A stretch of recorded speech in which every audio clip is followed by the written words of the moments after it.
Maintenant, nous allons avoir la première table ronde. Donc, data et éthique sont-elles conciliables?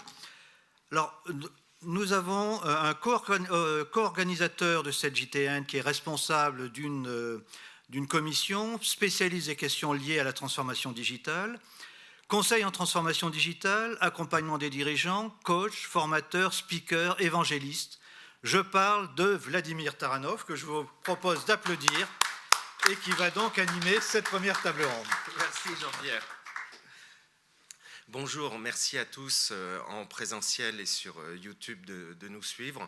On a souhaité au cours de cette journée, qui est orientée technique, on va parler de data, d'éthique, d'intelligence artificielle, et on a souhaité réunir et faire intervenir des profils différents. Ne pas être que sur des profils technologiques, mais croisés avec aussi des intervenants de la société civile, le but étant de pouvoir associer différents profils et avoir différentes visions de cette actualité technologique. Merci à tous pour votre présence. N'hésitez pas à prendre la parole, à réagir sur les propos des autres. Le but est d'avoir une table ronde qui soit vivante et que vous puissiez intervenir aussi sur les différents sujets si vous le souhaitez. Je vous propose de faire un tour de table de présentation. Je vous laisse vous présenter individuellement rapidement. Violaine, est-ce que tu commences ?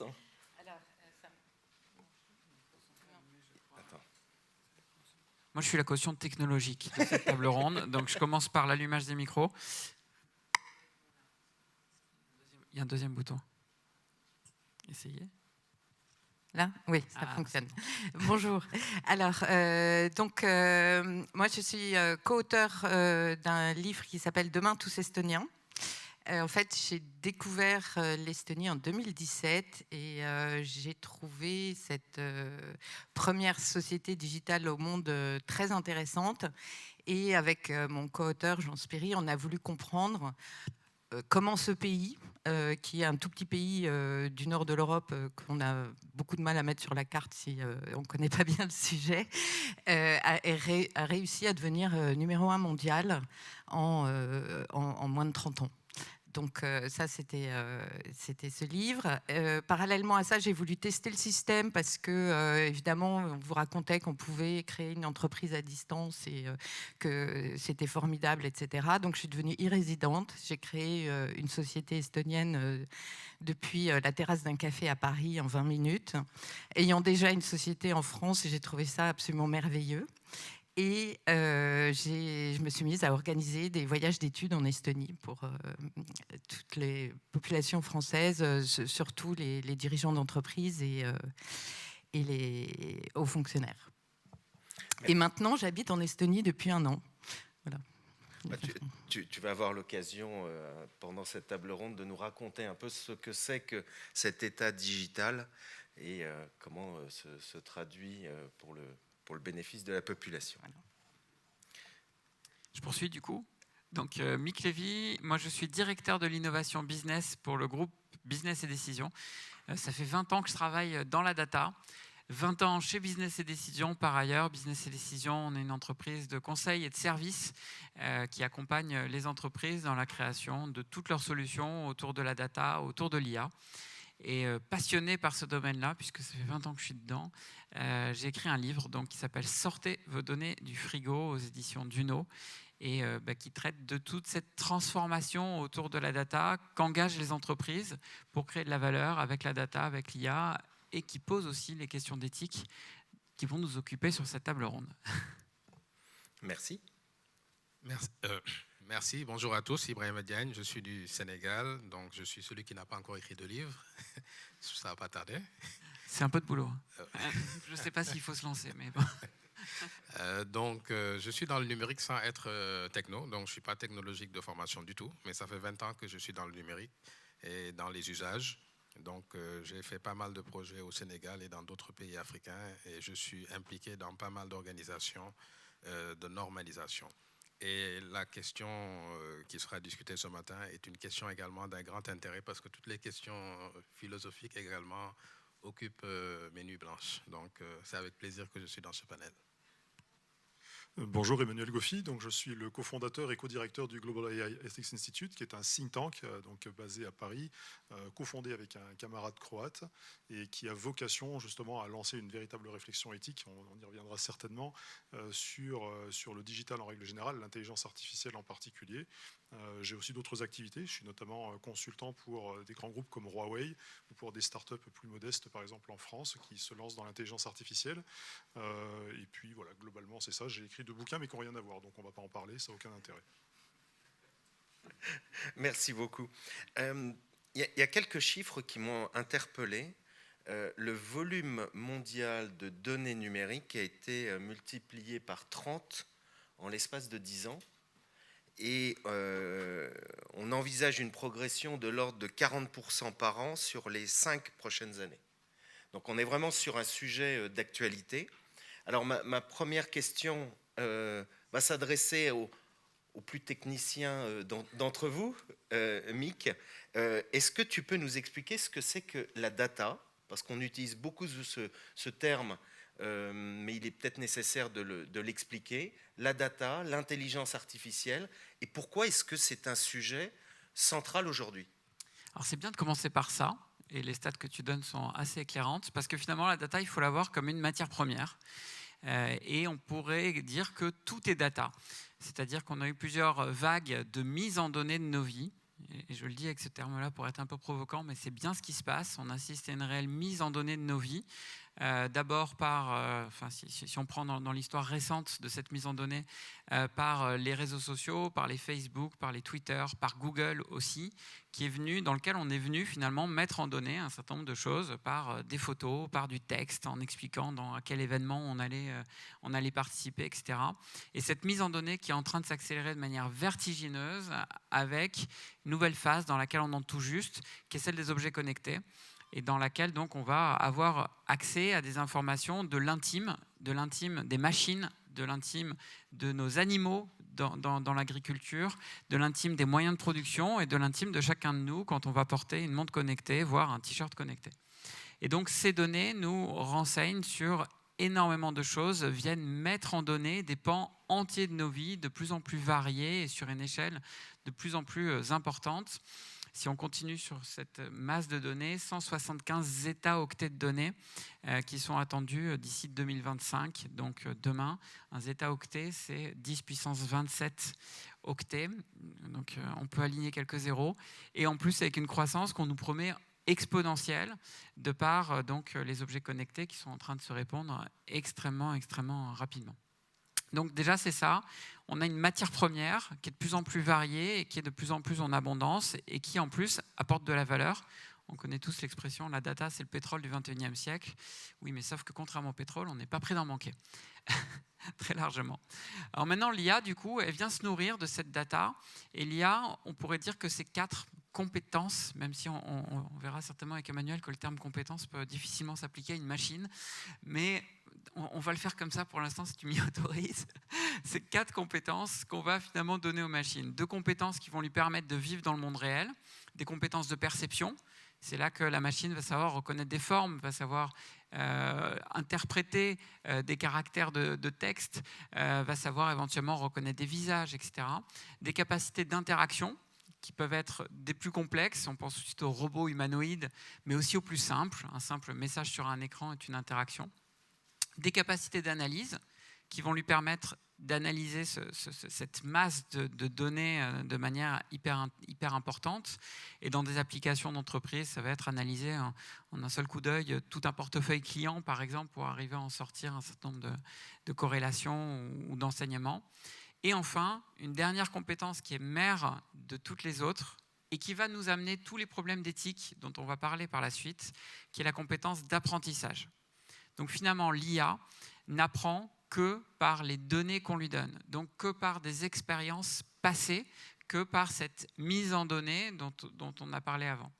Et c'est à partir de toutes ces données que l'IA va savoir reproduire des comportements et va aussi savoir les amplifier puisqu'il y a une capacité d'automatisation très forte. Donc finalement, l'IA avant tout, c'est ça, c'est de l'apprentissage. Vous avez certainement entendu les termes de machine learning, de deep learning. Donc c'est de l'apprentissage des machines qui se base sur des données existantes pour arriver ensuite à avoir des comportements automatisés. Le point clé, c'est celui-là de l'IA. D'accord.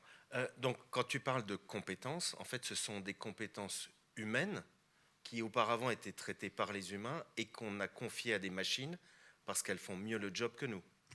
Alors, elles ne vont pas toujours faire mieux le job que nous. On va voir qu'elles peuvent déraper aussi déjà, qu'il y a plein d'aspects dans lesquels les machines ne sont pas du tout compétentes et ne pourront pas nous remplacer. Par contre, ce qu'il faut maintenant chercher à trouver, c'est comment travailler au plus efficacement entre l'homme et la machine, sachant que chacun va amener des forces. La machine a une force analytique que nous n'avons pas. Arriver à analyser un portefeuille dans une banque de 10 millions de clients et à dire le client que j'ai en ligne, il faut que je lui propose tel produit parce que c'est celui qui va le plus l'intéresser compte tenu de mon analyse des 10 millions de clients d'un coup, ça on ne sait pas le faire. La machine sait assez facilement le faire. Arriver à dire j'extrais, je suis dans un process administratif, je viens analyser automatiquement les informations qui sont sur les cartes d'identité ou sur les différents documents qui sont pris dans le process administratif, les croiser toutes entre elles, les croiser avec des informations que j'ai sur mon client par ailleurs dans mon SI de gestion, et puis faire une interrogation Banque de France ou sur une quelconque autre base de fraude, et ça appliqué à des dizaines de milliers de clients en même temps. La machine sait très bien le faire. Pour l'humain, c'est beaucoup plus douloureux, hein, je pense qu'on peut le dire. Par contre, dès qu'il va falloir de la créativité, imaginer de nouvelles solutions, ça, la machine est nulle. Puisque l'IA, comme je vous le disais, n'est qu'une grosse copieuse, en fait. Elle ne fait que reproduire des comportements qu'elle aura constatés dans les données. Amener de l'empathie, l'IA va être nulle à ça aussi. Donc, il faut peu à peu trouver certainement un équilibre des forces. Et on parle beaucoup d'IA comme une intelligence augmentée, c'est-à-dire une forme d'intelligence qui vient en tout cas augmenter notre intelligence humaine par cette capacité d'analyse systématique de très très gros volumes de données. Et c'est peu à peu cet équilibre-là qu'il faudra parvenir à trouver et qui là aussi va nourrir certainement nos débats sur le sujet de l'éthique, très clairement. D'accord, on est encore loin de l'IA du type Terminator qui alors ça, c'est juste, plaît beaucoup aux médias parce que ça fait du buzz. Ouais, tu as tout à fait raison de poser la question. C'est un fantasme. Très clairement, c'est un fantasme. Ça ne peut pas exister, en tout cas pas avec l'état actuel des technologies. Peut-être qu'un jour, on saura faire des IA qu'on appelle des IA générales, c'est-à-dire qui savent répondre à tout un tas de questions et réagir automatiquement à tout ce qui leur arrive, mais ça ne sera pas avec les technologies qu'on connaît aujourd'hui. Les technologies qu'on connaît aujourd'hui, elles nécessitent une masse de données gigantesque pour faire un cas particulier. Elles nécessitent un objectif qui soit très très précis et sur un périmètre qui soit très très précis. Si on n'a pas ça, les IA ne fonctionnent pas. Un exemple parmi d'autres, il y a eu un grand challenge de data science sur de la reconnaissance d'images, où ils s'étaient rendu compte, c'est dommage que je ne puisse pas vous diffuser l'image, que pour une IA, elle n'arrivait pas à distinguer la différence entre un portrait de chihuahua, donc vous savez, le chien mais pris d'assez près, et des muffins, où on pouvait confondre les pépites de chocolat avec les yeux et la truffe de notre chihuahua. Donc ça montre à quel point l'IA est bête finalement, et il y a eu tout un concours de data science lancé pour arriver à distinguer par une IA un chihuahua d'un muffin, le truc absurde. Ils ont mis là-dessus les meilleurs data scientists du monde, ils ont mis là-dessus les meilleures plateformes de data science du monde avec les Microsoft, les Google, etc. qui étaient dans le truc pour arriver à distinguer un chihuahua d'un muffin. Donc, vous voyez qu'ils y sont arrivés, hein, je tiens à rassurer tout le monde, mais avec beaucoup, beaucoup, beaucoup d'images pour entraîner l'IA. On a dû lui donner beaucoup d'exemples pour qu'elle sache faire la différence. Donc, si on en est là, croyez-moi que l'IA générale, qui va savoir répondre à toutes les questions et être totalement autonome à la façon d'un Terminator, on en est quand même très, très, très loin aujourd'hui. D'accord.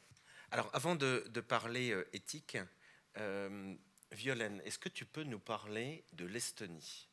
Tu as écrit un livre formidable qui décoiffe parce qu'on a l'impression que la France et l'Europe de l'Ouest, on est super en avance sur toutes les technologies, sur tous les usages.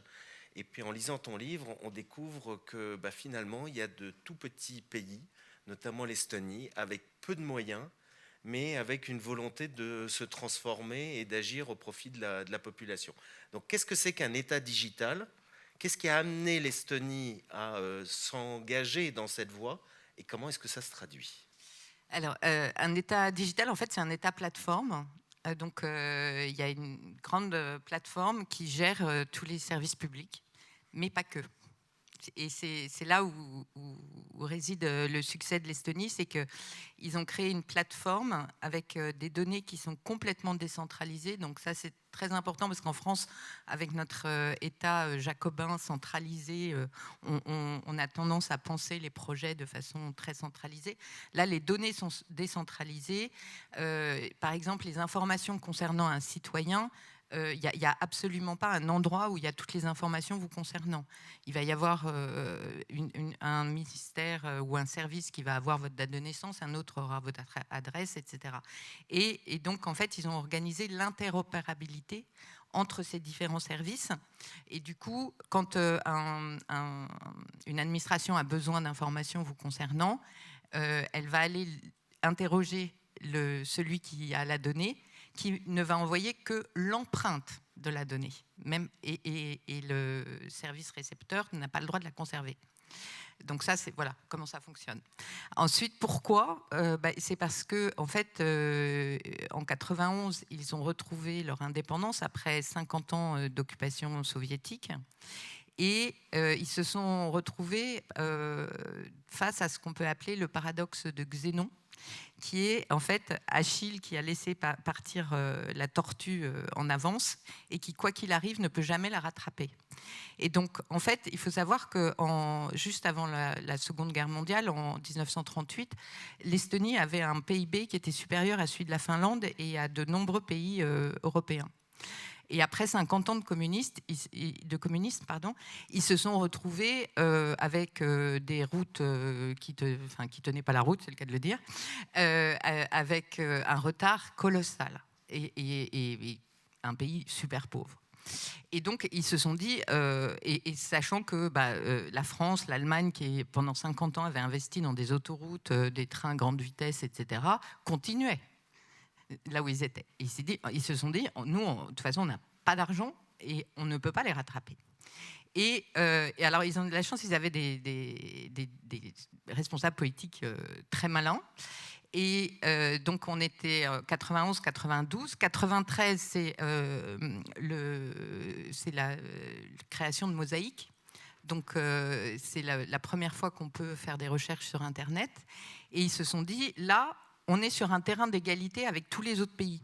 Tout le monde est débutant sur ce terrain-là. Donc, si on veut rattraper notre retard, il faut qu'on aille sur un terrain où tout le monde est à égalité. Ensuite, ils ont dit, quand on veut prendre de l'avance, il faut commencer par les enfants.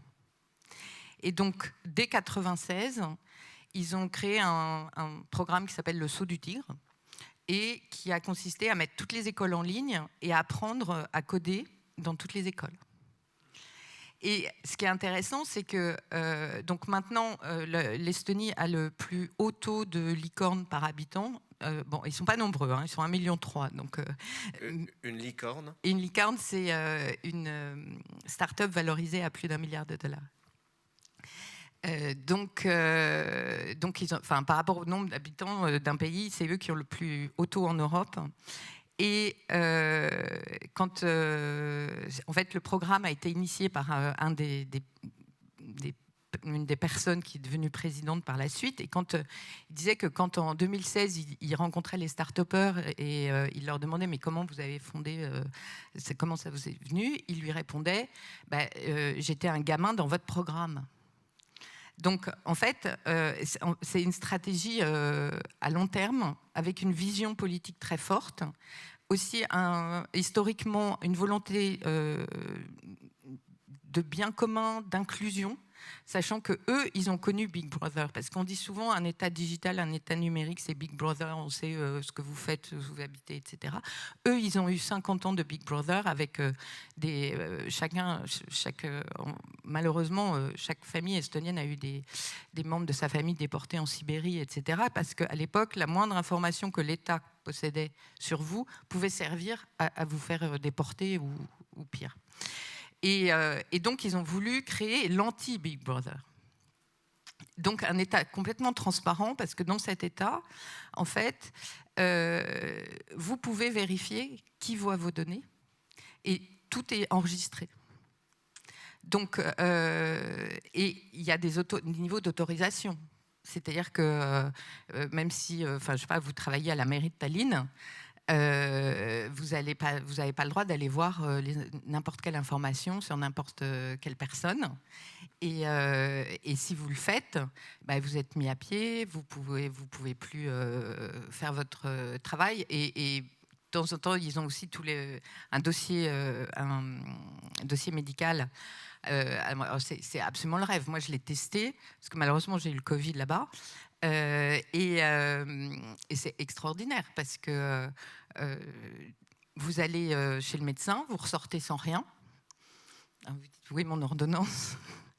Et vous arrivez à la pharmacie, vous donnez votre carte d'identité numérique, et la pharmacienne vous donne votre médicament. Et le médecin voit quand vous l'avez acheté. Donc vous ne pouvez pas le rappeler en disant « je me sens pas bien ».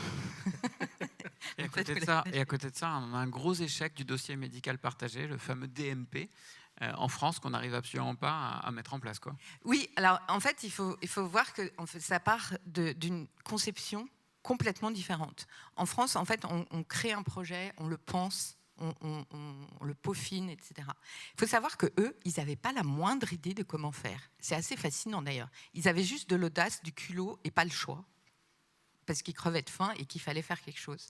Et donc, même les responsables politiques, ils me disaient, mais je n'avais pas la moindre idée. J'ai lu des livres et j'ai dit, il faut qu'on y aille. Alors, ils avaient quand même un atout, c'est qu'il y avait un centre de cybernétique qui avait été créé dans les années 60 à Tallinn. Donc, ils avaient quand même des ingénieurs de très haut niveau, mais c'est tout ce qu'ils avaient. Et donc, ils ont dit, on va trouver une solution. Et c'est vraiment c'est pragmatique et c'est du cas par cas.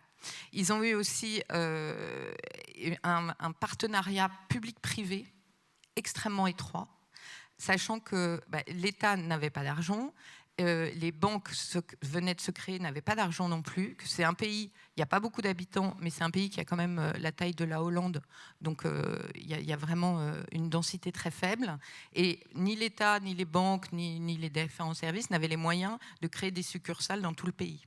Et donc ils se sont dit, avec l'informatique et Internet, on va pouvoir permettre aux gens d'accéder aux services où qu'ils soient. Et donc, ils ont... Quel service, justement? De manière concrète, quel service trouve-t-on dans cette base digitale? C'est un peu comme la Samaritaine, on trouve tout, sauf se marier, quand ça se passe mal, divorcer, et acheter un bien immobilier, sachant que maintenant, on peut commencer à acheter un bien immobilier par Internet. Mais il faut savoir que ça a été fait par étapes, que le fondement de tout ça, c'est l'identité numérique, mais obligatoire. Donc, en fait, ils ont profité du renouvellement des cartes d'identité à fin des années 90, donc 99, en disant maintenant, c'est identité numérique pour tout le monde, c'est obligatoire. Les gens étaient là en disant... Bon. La raison, c'est qu'il fallait que ça soit pour tout le monde, que si on veut que le gouvernement investisse, si on dit que c'est juste... les personnes peuvent choisir, vous n'aurez jamais plus de 25% des personnes qui utiliseront, et personne n'investira dans des services qui sont utilisés que par 25 personnes. De l'autre côté, les usagers diront pourquoi est-ce que moi je vais utiliser un service qui juste concerne un quart de la population. Et ce qui est très important, c'est que avant de créer la plateforme, et en amont, ils ont formé toute la population dans tout le pays, mais avec des systèmes D, c'est-à-dire que ça pouvait être... ils ont mis Internet dans les bibliothèques, Mais ça pouvait être... Il y avait des personnes qui étaient à la sortie des caisses au supermarché et qui attrapaient les gens et qui leur montraient comment ça marche. Et une fois, ils ont mis les services en ligne, une fois que tout le monde avait le niveau. Il n'y a pas ce problème des 18 ou 20 millions de Français qui n'y arrivent pas sur Internet. Donc, ils ont fait les choses dans l'ordre. Et ensuite, pour eux, un bon service est un service qui est utilisé. C'est pas le service top où on a eu des super designers et on trouve qu'il est génial. Et si le service n'est pas utilisé, ça veut dire qu'il n'est pas bon, il le recommence. Donc c'est une approche très pragmatique de je teste, j'apprends. Oui, c'est le test and learn, avec des personnes, enfin, sans budget, mais avec quand même des compétences techniques derrière. D'accord, merci. Parlons un peu d'éthique. Emmanuel, tu es éthicien. Est-ce que tu peux nous expliquer ce que c'est que l'éthique et l'activité d'éthicien? Parce que l'éthique comme la data, ce sont des termes dont on entend parler énormément aujourd'hui. Qu'est-ce que c'est que l'éthique? C'est quelque chose d'extrêmement compliqué. Alors, un éthicien, globalement, c'est quelqu'un qui fait de l'éthique. Ce n'est pas la peine d'aller plus loin que ça. Mais c'est surtout quelqu'un, et là j'insiste parce que c'est très très important et on l'oublie, c'est quelqu'un qui fait de la philosophie. Alors, ce n'est pas de la philosophie philosophante. On ne va pas dans les entreprises pour citer Kant en allemand dans le texte. Ça n'a strictement aucun intérêt. Mais j'insiste là-dessus, quand on se pose la question de qu'est-ce que l'éthique, c'est quelque chose d'extrêmement compliqué. Pour le moment, on est à l'éthique qui consiste à faire de la conformité avec des règles qui ont été préétablies par les instances européennes, par les GAFAM, par qui vous voulez, en tout cas tous ces codes qu'on connaît tous. Et donc là, on regarde un petit peu les principes qui ont été mis en place et puis on va cocher les cases, on se dit très bien, on a fait de l'éthique. Sauf que là, on est en train de s'apercevoir que c'est pas suffisant, c'est loin d'être suffisant, et que l'éthique, c'est une matière à part entière. En fait, l'éthique, c'est un sous-domaine de la philosophie qui demande une certaine connaissance, un certain degré de connaissance. L'éthique, en règle générale, si vraiment on veut définir ça de manière très très basique, on va dire que c'est... alors ça peut être deux choses. C'est soit le domaine de l'évaluation de l'acceptable et de l'inacceptable, et j'insiste sur l'inacceptable. On a trop souvent tendance à utiliser éthique à la place de bien, ce qui est mal, et éthique également, d'accord, peut faire l'objet d'une évaluation éthique. Donc c'est cette évaluation-là. Et puis ensuite, c'est aussi une question de comportement, de relation à notre environnement, relation aux autres, dans un premier temps, mais relation aussi à notre environnement au sens large. On va parler d'éthique de l'environnement, donc l'éthique des animaux, etc. Donc c'est pas simplement d'individu à individu, mais ça part d'un individu. Quand on parle par exemple de l'éthique de l'IA, ça pose plusieurs problèmes pour une simple bonne raison. C'est déjà, on a dit IA en gros ce que c'était, mais si on creuse un petit peu l'intelligence artificielle, c'est extrêmement mal défini. On ne sait pas ce qu'est l'intelligence déjà. Personne n'est capable de définir ce qu'est l'intelligence. Donc on ne peut pas définir ce qu'est l'intelligence artificielle. D'un point de vue philosophique, on peut même débattre de ce que veut dire artificiel. Mais quand on parle d'éthique de l'IA, en fait, c'est extrêmement trompeur parce qu'il n'y a pas d'éthique de l'IA. L'éthique, c'est applicable aux individus et à leur relation à leur environnement. Donc on devrait parler d'éthique appliquée à l'intelligence artificielle pour éviter de laisser à penser finalement que l'intelligence artificielle est autonome et fait des choix éthiques. Une intelligence artificielle ne fait pas de choix éthiques, ce sont des gens derrière qui ont programmé, ou ce sont des gens qui utilisent cette intelligence artificielle qui, eux, programment des choix éthiques ou font des choix éthiques. Donc l'éthique, c'est cette idée de mesurer, en tout cas d'évaluer, soit a priori, soit a posteriori, ce qui est acceptable et ce qui n'est pas acceptable. Et c'est très important parce qu'en fait, ça permet aussi de penser que l'éthique, elle est extrêmement contextuelle. Ce qui est acceptable pour moi n'est pas nécessairement acceptable pour l'ensemble des personnes qui sont dans cette salle. Ce qui est acceptable pour un Français n'est pas forcément acceptable pour quelqu'un qui vient du Sénégal. D'accord ? Donc ça aussi, c'est quelque chose qu'il faut garder à l'esprit. On a tendance à penser que l'éthique, ce sont des principes, que ces principes sont universels. Ça, c'est très européen, c'est très occidental comme manière de penser. Alors qu'en fait, il faut véritablement penser l'éthique comme quelque chose de très contextuel. Et même si on est dans du macro international, là, mais quand on va du micro, c'est très contextuel aussi en fonction des entreprises, des secteurs d'activité, des domaines, des actions qui sont menées, des produits qui sont développés. Et donc ça, c'est tout le travail de l'éthicien, c'est d'aller dans une entreprise, de faire un pré-audit, un audit, donc de faire un état des lieux un petit peu, de voir quelles sont les problématiques, d'identifier des problématiques, et puis ensuite d'accompagner l'entreprise dans la recherche de solutions, et donc dans la mise en place d'ailleurs d'un certain nombre de solutions qui permettent de répondre à des problématiques éthiques. Problématique étant évidemment la conformité avec les standards européens quand on est une entreprise européenne. Et puis ensuite, peut-être aller un petit peu plus loin pour avoir une réflexion qui soit plus aboutie, qui soit vraiment éthique au sens philosophique du terme. Ibrahima, est-ce que c'est un sujet au Sénégal qui est abordé au niveau du Conseil national du numérique, ou quelle est la perception du terme éthique pour toi? Alors, je ne vais pas parler pour le Sénégal, D'accord. j'ai parlé pour moi-même. Et la notion qu'il a abordée en parlant d'acceptable et d'inacceptable est une notion fondamentale. Lorsqu'on parle d'éthique, on se réfère quelque part à la morale. Et lorsqu'on parle de morale, on se réfère quelque part à des sociétés. Et lorsqu'on parle de société, on se réfère à un endroit localisé. Et lorsqu'on parle de digital, cette frontière de localisation, elle disparaît. Donc, on a subitement affaire à un système qui ne repose plus sur un lieu, mais qui repose sur ce que les technologies permettent. Et il va y avoir beaucoup de failles, parce que l'éthique, historiquement, ça a été une manière d'observer les sociétés, de les organiser et de mettre des règles. Parfois, c'est des règles, c'est des lois. Parfois, c'est l'éthique, c'est un code. Et parfois même, c'est la morale. Ça veut dire qu'on n'a même pas besoin de mettre une loi, mais c'est un comportement dicté par un consentement tacite d'une société à pouvoir vivre d'une certaine manière. Alors aujourd'hui, on a le problème de la temporalité d'abord. Les données que nous collectons aujourd'hui, nous aurons demain des moyens technologiques que nous n'avons pas aujourd'hui de les exploiter. Donc, la manière d'avoir des systèmes de protection des données, etc., tout ça, ça fait sens aujourd'hui par rapport à nos capacités technologiques, mais dans 10 ans, quelles seront les capacités technologiques qui existeront? Les mêmes données seront là. Et toutes les villes qui sont filmées à travers le monde, aujourd'hui, dans toutes les villes du monde, vous êtes filmés, à tous les coins des rues. Il n'y a pas encore de technologie très puissante pour savoir exactement où est-ce que vous êtes et ce que vous faites. Mais ce qui est sûr, c'est que l'évolution technologique le permettra. Et ça, c'est des éléments qui vont faire bouger les frontières de l'éthique. Parce que quelque part, l'éthique peut être un moyen de légitimer une situation, tout comme ça peut être un moyen de contraindre une sorte de dérive. Hein, je pense que le plus souvent, on voit la frontière éthique comme étant quelque chose qui protège et qui empêche des dérives. Or, les technologies actuellement, dans leur évolution, montrent des failles. Et je vais prendre un exemple simple. Pour les enfants. Les enfants, normalement, n'ont pas accès à la plupart des services. Parce que la plupart des services, il faut dire, est-ce que vous avez 18 ans ou pas? Et même les jeux qu'on achète, c'est marqué 18 ans.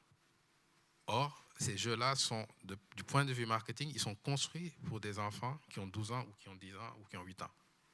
Donc, on est dans une forme d'hypocrisie où on demande à l'enfant de dire qu'il a 18 ans en sachant qu'il n'a pas 18 ans et où on a fabriqué un jeu qui est dangereux théoriquement pour lui parce qu'il n'a pas 18 ans, mais qui a été conçu pour lui. Et cela amène un phénomène où on voit des enfants aujourd'hui qui sont des acheteurs. La plupart des enfants vous disent qu'ils ont besoin d'une carte de crédit. Parce que dans les plateformes qu'ils utilisent, il y a des choses à acheter. Et normalement, lorsqu'on est mineur, on n'est pas porteur d'un compte bancaire, sauf par délégation de ses parents. Et donc, on crée quelque chose aujourd'hui. Ce qui se passe, c'est que non seulement on a cette différence de temporalité dont j'ai parlé, mais également on a une forme d'hypocrisie qui fait que le monde dans lequel nous sommes, l'accessibilité des données, et les enfants, alors là, pour partager des données, ils s'en donneront à cœur joie, parce qu'ils ne savent pas ce que cela représente comme risque pour eux. Et donc, je suis sûr que dans le flux des données exponentielles dont on a parlé, en disant qu'on a multiplié par 30, allez voir les données qui sont fournies par des adolescents ou des enfants. Je suis sûr que c'est la tranche la plus productive en matière de partage de données. Et c'est eux qui seront exposés quand les technologies le permettront. Alors donc, aujourd'hui, l'enjeu pour moi, c'est de se dire, est-ce que l'éthique a toujours un sens si l'éthique peut être quelque part contournée par une forme d'hypocrisie collective par rapport à cette capacité que les données auront. Alors, je vais aller plus loin dans le raisonnement, toujours pour dire que, quelque part, les réglementations qui sont prises à travers le monde pour justement prévenir certaines dérives sont des réglementations qui sont plus ou moins impuissantes parce que le principe de territorialité est un principe fondamental qui n'existe pas aujourd'hui. Aujourd'hui, quand je fais une transaction avec une plateforme qui se trouve en Chine, au Japon, en France ou ailleurs, les réglementations ne seront pas les mêmes. Mais dans tous les cas, même si vous ne comprenez pas la langue, il y aura toujours un bouton où vous devez accepter quelque chose et que si vous n'acceptez pas cette chose, vous n'avez pas accès aux services ou aux données que vous voulez. Donc je pense que nous sommes dans une décennie, et je le dis souvent, la décennie 2020-2030 est une décennie décisive parce qu'on va assister à la montée en puissance de la capacité technologique et en même temps, on va peut-être engager la dislocation des sociétés puisque le fait géographique est un fait qui sera de moins en moins prépondérant parce que nous appartenons à des communautés finalement, non plus sur la base géographique, mais sur d'autres bases, et que nous pouvons vivre avec ces communautés par le virtuel, par le digital, sans pour autant avoir ces contraintes. Oui. La question éthique donc, au Sénégal n'est pas une question fondamentalement posée. Nous sommes une société avec une certaine forme de cohésion. Nous avons bien sûr des valeurs qui sont communément les mêmes, mais avec forcément notre ancrage, ce qui fait qu'aujourd'hui, la question de réglementation des réseaux sociaux commence à se poser parce que de plus en plus, nous commençons à voir des images qui sont prises, surtout au niveau politique. Je pense que ça commence toujours par la politique souvent, parce que c'est les enjeux les plus importants et qui sont diffusés à l'insu des personnes concernées et qui ruinent des carrières politiques. Donc ça commence à voir le jour. Et quand la question se pose, alors il y a trop d'angles d'attaque parce que, comme j'ai dit, nous sommes une société, nous avons nos valeurs culturelles, nous avons des valeurs religieuses qui sont encore assez fortes et nous avons également des valeurs républicaines. Et quand les trois se confondent, le chemin de consensus est très fin. Et donc, c'est des sujets souvent qu'on essaie de traiter avec le maximum de lucidité. Bon, voilà ce que je pouvais dire. Merci. Sur la question. Mick, tu évoquais au début de notre entretien le fait que les plateformes dominantes, celles qui aujourd'hui sont les plus performantes en termes d'usage de la data, de collecte de la data, d'intelligence artificielle, sont les réseaux sociaux, Google, donc plutôt des plateformes américaines, même s'il y a une répartition entre les plateformes chinoises, mais peu présentes dans le reste du monde. Quand on rapproche cette éthique et vous rejoignez tous sur le fait de dire que l'éthique, c'est quelque chose d'avant tout local, ce sont des valeurs partagées, quelles sont les règles justement d'éthique que ces plateformes américaines ont mises en place pour le reste du monde? Alors, on voit qu'elles n'en ont pas mis beaucoup en fait en place. Pour citer quelques exemples, on peut citer l'exemple de Google qui s'était doté d'un grand comité d'éthique et qui a licencié de Google et de ce comité une des chercheuses qui avait voulu écrire un papier qui était un petit peu à charge contre le fonctionnement éthique de Google. On peut citer Facebook où il y a une ancienne Facebook donc, qui a fait des déclarations publiques, c'était il y a 2 semaines je crois maintenant, sur les dérives internes de Facebook et notamment sur un certain nombre d'études qui montraient que Facebook savait très bien les dérives qui étaient induites par son fonctionnement. Parmi celles qui sont pointées, c'est notamment autour d'Instagram et du culte de la beauté qu'il y a sur Instagram et qui touche notamment des jeunes adolescentes. Et tu le disais, Instagram, c'est interdit aux moins de 18 ans, mais ils savent très bien qu'il y a beaucoup d'adolescents qui sont dessus. Et qui conduit à des dépressions, qui conduit à des complexes qui sont de plus en plus forts pour ces populations-là. Et Facebook le savait très bien, ça a été montré par ces études, et pour autant n'en ont rien fait. On peut aussi citer évidemment le scandale de Cambridge Analytica, qui a été l'un des tout premier gros scandale au monde finalement autour de la data et de l'éthique, sur lequel il faut se souvenir de ce qui s'était passé. Finalement, Facebook laissait fuiter des données personnelles à très grande échelle, récupérées par une entreprise de consulting pour les politiques qui s'appelait Cambridge Analytica. Et cette entreprise qui récupérait donc un ensemble extrêmement large de données sur Facebook, qui du coup ensuite parvenait à manipuler un certain nombre de votes en ramenant ensuite dans Facebook des publicités hyper ciblé. C'était des dizaines de milliers de messages différents qu'il pouvait amener profil par profil, personne par personne, sur les murs Facebook de chaque personne pour influencer des tout petits votes. Celui du Brexit, par exemple, celui de la première élection, enfin de la seule élection de Trump d'ailleurs, ou d'autres votes importants dans le monde. Donc on voit qu'il y a eu d'énormes dérives qui sont amenées par ces plateformes, et c'est pas étonnant que ce soit là, puisque c'est là qu'il y a le plus de données personnelles, finalement. Donc c'est souvent de là que ça vient, du coup. Et effectivement, du coup, on pourrait dire une non-éthique ou un refus de l'éthique volontaire de ces grandes plateformes, qui est imposée au reste du monde par les mécanismes dont tu parlais juste avant, et dont on essaie de se prémunir en Europe par la réglementation. C'est quand même la réglementation qui vient nous ramener aux frontières géographiques. Notamment, la plus forte réglementation pour l'instant autour de ce sujet-là, c'est le RGPD, le Règlement général sur la protection des données. Je pense que vous en avez tous entendu parler, avec plus ou moins de bonheur sur la mise en conformité de vos entreprises respectives. Mais qu'est-ce que dit le RGPD ? Il remet en place des frontières, finalement. Et il dit, dès lors qu'on va traiter des données de citoyens européens, ou qu'elles soient traitées dans le monde, quelle que soit la nationalité de l'entreprise qui traite ces données, elles doivent être traitées avec le même respect. Alors on voit que ce n'est pas du tout bien appliqué partout. Il y a des amendes d'ailleurs qui sont émises envers les grandes plateformes, mais en tout cas, ça vient remettre quand même cette notion de territorialité, et ça vient donner un cadre à la manière dont on va traiter les données personnelles, et en imposant ce cadre aussi aux plateformes.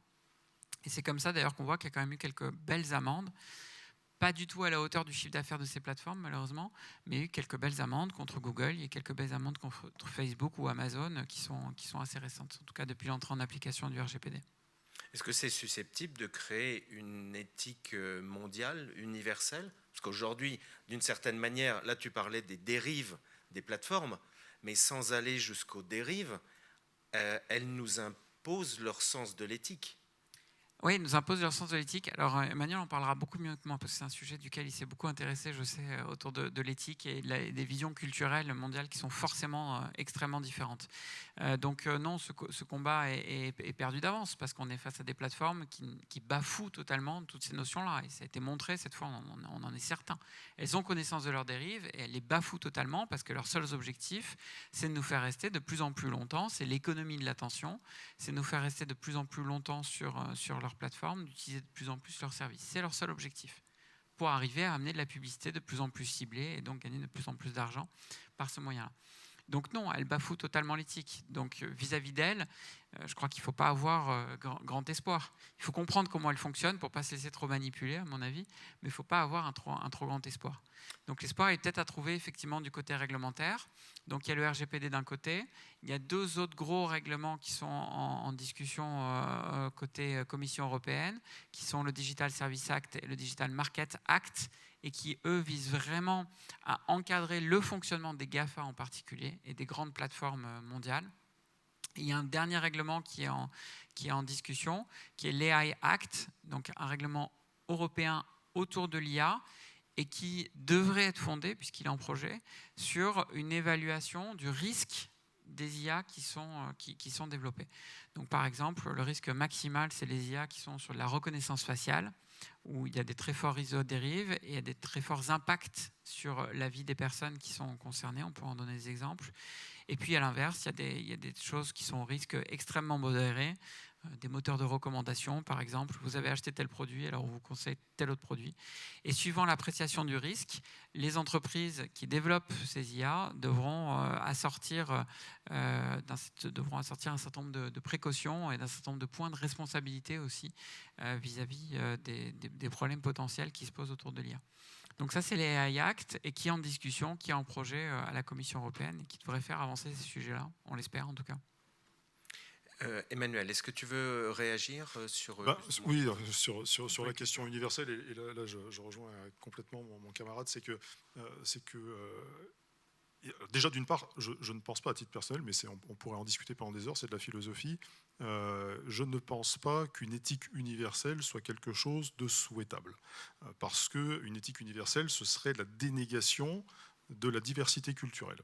Vous disiez qu'au Sénégal, c'est une non-question. On a l'impression que c'est quelque chose d'universel. Moi, je travaille beaucoup avec le Maroc. Au Maroc, il n'y a pas de question éthique. Voilà, on ne se pose pas de question d'éthique de l'IA.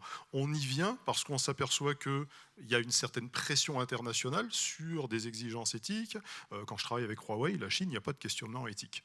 Il n'y a pas de questionnement éthique à proprement parler, ou en tout cas au sens où nous on l'entend. Déjà, la question éthique, c'est une question occidentale qui est vue sous un prisme occidental avec des processus de réflexion occidentaux. Il y a 3 théories d'éthique, la vertu, la déontologie et le conséquentialisme. C'est les 3 qu'on utilise en règle générale, alors qu'il y a une diversité de la pensée éthique qui est extrêmement importante. Et quand on va en Chine, qu'on aime la Chine ou qu'on n'aime pas la Chine, qu'on soit d'accord ou pas d'accord avec eux, ils ont une pensée qui n'est pas chrétienne, qui est confucéenne. Et quand on réfléchit au confucianisme, quand on voit la structure du confucianisme, on comprend un certain nombre de choses, et notamment, par exemple, le rapport à la vie privée, qui est complètement différent de ce que nous, on peut connaître en Occident. Donc, une éthique universelle, ça n'est pas souhaitable. De la même manière, je ne pense pas que les GAFAM, les grandes plateformes, vont imposer une éthique universelle. En contrepartie, là où je m'inquiète un petit peu plus, c'est sur le fait que l'Union européenne essaye de mettre en place un code universel d'éthique. Parce que, à mon sens, encore une fois, c'est une tyrannie, et en éthique, moi, ça me paraît quelque chose d'inacceptable.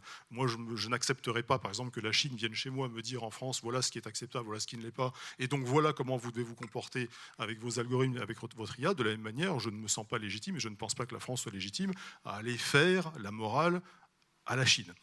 On peut, encore une fois, débattre un tas de choses. Alors, très souvent, les gens font des bonds sur le siège en disant « tu es un relativiste ».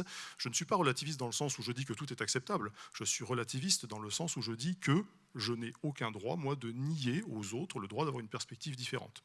Donc, à partir de là, on peut discuter, on peut essayer de faire des compromis. C'est ce qu'on fait en relations internationales, dans les traités multilatéraux. Ça vaut ce que ça vaut. C'est pas parfait, mais c'est toujours mieux que d'arriver à la table en disant « nous sommes occidentaux, nous détenons une vérité parce que nous sommes les héritiers des Lumières, et nous allons vous expliquer comment vous devez vous conduire vis-à-vis de l'intelligence artificielle. » Parce que ça, en règle générale, on est bien d'accord que ça ne marche pas. Ça ne marche pas.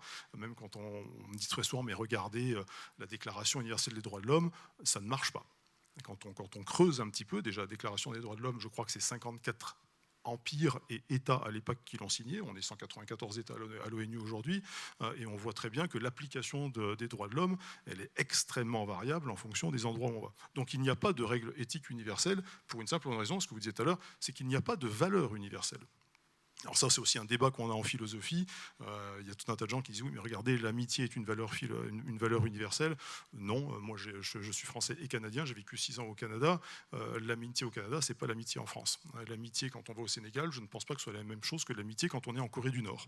Donc là aussi, les mots peuvent être les mêmes, les notions sont fondamentalement différentes. Et à l'heure actuelle, toutes les études de sociologie, d'anthropologie, de philosophie démontrent qu'il y a une structure des valeurs, c'est-à-dire qu'effectivement, dans toutes les sociétés, il y a des systèmes de valeurs, mais aucune ne prouve qu'il y a des valeurs communes. Donc s'il n'y a pas de valeurs communes, il ne peut pas y avoir une éthique commune. Ça n'est pas possible. Et donc c'est là toute la difficulté. C'est d'essayer de trouver des compromis sur des choses qui sont complètement dématérialisées, qui sortent complètement des territoires et des frontières, mais c'est une problématique qu'on a déjà depuis pas mal de temps avec la globalisation en règle générale, c'est de trouver des compromis qui soit suffisamment fort pour que finalement, eh bien, on en arrive à ce qu'est vraiment l'éthique, c'est-à-dire à vivre en harmonie les uns avec les autres, tout en respectant la diversité culturelle et la diversité de perspectives. Je veux dire, moi, je ne vais pas chez mon voisin pour lui dire, écoute, je ne suis pas d'accord sur la manière dont tu cries après ton enfant. Alors, je peux effectivement me plaindre si à un moment donné, il y a des violences, etc. Mais je ne vais pas aller chez mon voisin pour lui expliquer comment il doit élever son enfant, de la même manière que je ne m'attends pas à ce que mon voisin frappe chez moi en me disant, bon, écoute, tes rapports avec ton épouse ne sont pas super géniaux, je vais t'expliquer comment tu devrais faire. Donc, un plan international, on est exactement dans la même dimension. Et c'est là où l'éthique, et là je vous rejoins aussi sur le domaine hypocrite, c'est pas de l'éthique qu'il faut, c'est du droit. Parce que le droit est contraignant et parce que le droit est assorti de sanctions. L'éthique, ça reste quelque chose d'extrêmement flexible, d'une certaine manière, qui est sujet d'ailleurs à un certain nombre d'interprétations, et qui finalement est là, et c'est le cas par exemple pour les GAFAM, mais pas que, encore une fois, il ne faut pas taper que sur les GAFAM, c'est un peu trop facile. L'Union européenne fait la même chose, qui est là pour éviter la contrainte du droit. Ça, c'est quelque chose de fondamental. Il y a un certain nombre d'études qui ont été faites, des recherches qui ont été faites, qui tendent à démontrer que les entreprises se sont orientées vers l'éthique, parce qu'on sait très bien que mettre en place une réglementation internationale de droit positif, j'entends, c'est quelque chose d'impossible. c'est quelque chose d'impossible. Donc, à minima, on se dit, on fait ce qu'on appelle de la soft law. Et la soft law, c'est quelque chose d'un petit peu bâtard, qui n'existe pas dans l'absolu, qui est à moitié du droit, à moitié de l'éthique, mais qui est plus vers l'éthique. Donc, ça permet d'être extrêmement flexible, ça permet de changer en fonction des circonstances, ça permet de faire des compromis, des consensus beaucoup plus mous que le droit qui impose un certain nombre de règles. Et donc, finalement, cette éthique dont on parle aujourd'hui, que moi j'appelle la cosmétique, c'est-à-dire un espèce de maquillage, voilà, on essaye de cacher un petit peu l'inacceptable derrière un voile d'acceptabilité, avec un certain nombre de mots, avec tout un narratif qui n'a pas grand sens au final. C'est ce à quoi les entreprises d'ailleurs vont être, et en particulier celles qui travaillent avec l'international, vont être confrontées, c'est de se dire à un moment donné, mais je pensais on m'avait dit qu'il suffisait de suivre les 7 principes de l'Union européenne, et on m'avait dit, mais regardez, transparence, responsabilité, confiance, etc. J'ai tout bien fait et ça ne marche pas. Oui, ça ne marche pas, parce que déjà d'une part, ce sont des mots qui sont difficiles à comprendre, qui sont difficiles à définir. Je vous invite, si vous avez le temps et si vous avez du temps à perdre d'ailleurs, à vous plonger dans les textes normatifs de l'Union européenne pour voir à quel point c'est impossible aujourd'hui de définir ce qu'est l'éthique de confiance, ce qu'est la responsabilité, enfin, tous ces termes qui sont utilisés, qui renvoient à des valeurs qui sont dans la charte des droits européens, qui eux-mêmes sont mal définis. On mélange la donnée et l'information, on mélange les principes, les valeurs, tout est mélangé, c'est un gros maelstrom, une grosse logorée un petit peu sur la norme, et donc on se retrouve dans quelque chose qui est extrêmement difficile à saisir. Donc cette éthique universelle, déjà, d'une part, je pense qu'elle n'est pas souhaitable, encore une fois, mais surtout, elle est complètement inaccessible. Donc, je sais que l'UNESCO travaille sur ces questions-là, mais même quand vous allez à l'UNESCO, moi j'ai eu l'occasion d'échanger avec eux, c'est très intéressant, il y a un très fort conformisme au sein de l'UNESCO. C'est-à-dire que les gens qui sont à l'UNESCO, alors on me dit, mais regardez, l'UNESCO représente l'ensemble des pays du monde. Oui, mais vous avez affaire à des diplomates qui, pour la plupart, ont un certain niveau d'études, ont baigné dans une culture qui, globalement, est très conforme, qui est très homogène, et donc qui ne représente pas nécessairement les intérêts ou les besoins de leur population ou les perspectives de leur population. On pourrait faire le même constat avec les instances européennes, on pourrait faire le même constat avec le gouvernement français qui ne représente pas nécessairement toutes les perspectives des citoyens. Donc, encore une fois, je ne pense pas que ce soit souhaitable et je ne pense pas que ce soit possible. En fait, on pourrait dire qu'il y a eu 2 étapes quand même. Il y a eu d'abord la grande étape des chartes, ça fait 5 ans que ça a été la grande mode. Le Canada a été précurseur dans les chartes d'ailleurs. Il y en a eu une en France, il y a eu la charte de l'UNESCO. J'ai vu passer une stat, je crois qu'il y a eu quelques 200 chartes internationales autour de l'éthique de l'IA. Sur les codes, si je peux me permettre, c'est très intéressant. Il y a une étude de l'ETH Zurich qui montre, en fait, ils ont répertorié 1100 codes relatifs à l'éthique de l'IA. 1100. C'est encore beaucoup plus gros. Donc, et en fait, ils en ont étudié 84 spécifiquement, et dans les 84, ils sont aperçus qu'il n'y avait aucune valeur qui était commune à l'ensemble de ces codes. Donc, c'était l'étape des codes, c'est-à-dire on définit les grands principes, et effectivement, de manière très floue, qu'est-ce que ça veut dire ? Il faut que l'IA soit transparente, il faut qu'elle soit de confiance, effectivement, chacun peut l'interpréter de manière différente. Ça laisse toute latitude aux entreprises qui les développent aussi de dire, moi elle est transparente parce que regardez, je sais faire ça et ça, mais c'est peut-être pas la même norme que d'autres, etc. Et puis on arrive maintenant dans la deuxième étape, qui est l'étape effectivement du droit, du réglementaire, d'où les AI Act qui est en train d'arriver, et qui s'impose qu'à l'Europe. Enfin, je ne crois pas qu'il y ait une volonté de l'Europe de la rendre universaliste. Après, on verra si ce règlement connaît le même succès que le RGPD. Il va être repris certainement par les autres pays avec des similarités. Le RGPD a été repris par l'État de Californie, par exemple, avec le CCPA, a été repris par la Suisse. Rappelons que la Suisse n'est pas tout à fait européenne. Il a été repris par des pays africains, la Tunisie, par exemple, le Japon aussi. Enfin, il y a plein de pays qui ont récupéré le RGPD et qui l'ont décliné sur leur propre fonctionnement. En fait, je vais peut-être rapidement donner une perspective à cette discussion très intéressante, et j'ai beaucoup appris vraiment de mon voisin de gauche qui est, je pense, une sommité dans son domaine. Oui, donc je rapproche le micro. Alors, donc, à tout cela s'ajoute autre chose quelque part. C'est que le principe même de la démocratie est biaisé. C'est-à-dire, aux États-Unis, on a une vision assez claire de la démocratie. Donc, on comprend que c'est le peuple qui va élire ses dirigeants, lesquels dirigeants vont légiférer sur la base des influences, donc des lobbies qui sont autour. Et donc, quelque part, on a une déperdition entre le peuple et les décisions qui sont prises et qui ne sont pas le fait de la volonté du peuple, bon, à part si on fait comme en Suisse où tout est votation, Mais sinon, on voit que c'est capturé et après, on a des législations qui ne correspondent peut-être pas à la perspective des populations. Ça arrive dans ce qu'on appelle les démocraties occidentales, hein, parce que le mot occidental a un sens lorsqu'on est en Occident qui est différent de celui que nous avons à partir de chez nous. Et donc, du coup, ça fait que ces questions pointues qui sont traitées de façon diplomatique, parce que moi, je suis expert des Nations Unies, donc je participe à des travaux parfois, et je vois carrément toute la dissonance qu'il y a, et surtout le pouvoir des États, c'est-à-dire la puissance des États-Unis, c'est à ce moment-là qu'on le voit. C'est-à-dire, on voit vraiment que c'est un État où on fait comme il veut, ou on ne fait pas. Et donc, je pense que cela, c'est pas par hasard que tous les GAFAM se trouvent là-bas. Et vous avez suivi à la fin du mandat de Trump, lorsque TikTok commençait à être un peu trop influent, ça venait de nulle part, hein, dire vous êtes racheté par des Américains ou vous quittez le territoire américain. D'ailleurs, on ne sait pas comment ça s'est passé, mais certainement qu'il y a eu un deal là-dessus. Donc ça veut dire que quelque part, dans une de mes conférences, je disais à l'audience que nous sommes passés d'utilisateurs dans le digital, dans les années 90, disons, à utiliser la notion de gratuité. Aujourd'hui, nous sommes des utilisés, nous ne sommes plus des utilisateurs. Mais nous ne le savons pas. Nous n'en avons pas conscience et du coup, personne ne défend l'intérêt des utilisés. Et il faudrait peut-être qu'on repense une manière de défendre l'intérêt des utilisés. Ça, c'est la fameuse phrase « si c'est gratuit, c'est que c'est toi le produit ». Et on pourrait citer aussi Laurent Alexandre qui a beaucoup écrit sur ce sujet-là et qui dit « nous sommes tous les idiots utiles de l'intelligence artificielle ». On nourrit tous l'intelligence artificielle par la mise en données à laquelle on participe en utilisant n'importe quel service digital, des GAFA ou pas. C'est on nourrit tous. La gratuité qui est une drogue. C'est les verroteries que les conquistadors donnaient aux Indiens d'Amérique du Sud contre de l'or. On fait la même chose, on donne nos datas, mais on a le droit d'utiliser gratuitement les plateformes.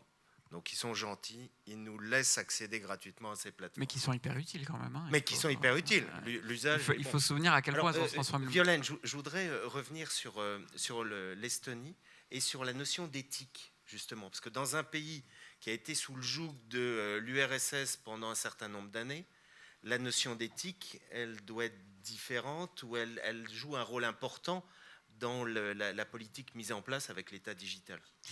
Alors oui, très important. Et aussi, je pense que par rapport à une perspective française, il y a aussi cette histoire de respect de la vie privée qui est très important, parce que c'est le premier truc auquel on pense, en fait, parce qu'on est formaté comme ça. Et la notion d'intégrité des données, qui est absolument primordiale. Et donc au niveau de l'intégrité des données, c'est plus que par rapport à l'éthique, c'est la sécurisation, le fait que personne ne va changer vos données. C'est-à-dire que dans votre dossier médical, quelque part, c'est pas très grave si il y a des gens qui savent que vous êtes groupe A positif. Ok, ils savent que vous êtes A positif. Bon, c'est ce qu'ils en fassent. Si vous avez des hackers qui rentrent dans votre dossier médical et vous mettent au négatif, que vous avez un accident, vous allez à l'hôpital et qu'on vous fait une transfusion, eh bien vous en mourrez. Et donc, en fait, l'intégrité des données, donc la capacité à sécuriser les données et à assurer leur intégrité, est en fait un enjeu bien supérieur à celui que nous, on a en disant « mais la vie privée, vous savez tout sur moi ». Mais en fait, personne ne sait tout sur vous, puisque tout est décentralisé. Donc ça, je pense que c'est un point qui est très important. Et sur lequel ils ont beaucoup réfléchi, parce qu'ils ont eu en 2007 la première cyberattaque sur un État.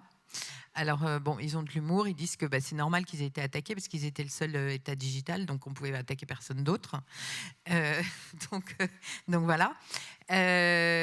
Grâce à leur système, ça s'appelle X-Road, de la plateforme décentralisée, en fait aucune donnée n'a été volé. C'est juste les services qui ont été fermés, donc les les sites ne marchaient plus. Et donc là, à partir de là, ils ont créé une couche de sécurité supplémentaire et qui en fait est une... alors, c'est pas vraiment... il y a sûrement des puristes de la blockchain ici. C'est pas de la blockchain classique, mais en fait, c'est une méthode de sécurisation avec un système de blockchain, mais qui est vertical. Donc, voilà. Et en fait, pour eux, c'est vraiment cette sécurisation des données qui est à la fois les protéger contre quelqu'un qui pourrait modifier une information sur vous qui peut être vitale, et aussi protéger ces données. Et pour ça, ils ont créé une ambassade digitale au Luxembourg. Donc, comme ils ont quand même été occupés pendant 700 ans par toutes les puissances de la région, et ils ont connu 20 ans d'indépendance, puis 50 ans d'occupation soviétique, ils ont un atavisme qui est assez lourd. Et donc, ils se sont dit, bon, bah, si jamais on est à nouveau occupé physiquement par les Russes, il leur faut juste une demi-journée pour traverser le pays. Il faut qu'on ait toutes les données donc principales, registre de la population, titre de propriété, etc., à l'extérieur du pays pour qu'on puisse tenir la route, etc. Et donc, ils ont créé en fait, c'est un data center qui est au Luxembourg et qui a les mêmes prérogatives qu'une ambassade, donc qui a cette notion d'extraterritorialité. Et ils recommandent aux pays qui sont en zone sismique, les pays qui sont un peu plus grands, on peut mettre des data centers de sécurisation dans différentes données, mais des pays qui sont sur des zones sismiques ou sur des zones frontalières un peu où les gens s'énervent un peu vite, voilà. Donc en fait cette notion d'intégrité des données, je trouve que c'est une perspective intéressante qui nous permet, nous par rapport à notre culture, d'appréhender un peu sous un autre angle cette histoire d'éthique. Et ensuite il y a cette notion aussi de confiance, je pense, qui est assez importante et qui vient de l'utilisation quotidienne de choses pratiques. Donc, et du fait que ces services, cette plateforme, elle ne sert pas uniquement au service public, mais elle sert aussi au service privé. Et donc, en fait, les banques l'utilisent, les entreprises de télécommunications l'utilisent. Et ce qui fait que, en fait, et ça, je peux vous dire que c'est un bonheur total. Alors, c'est moins évident d'habiter en Estonie de temps en temps quand il fait -20 l'hiver. Mais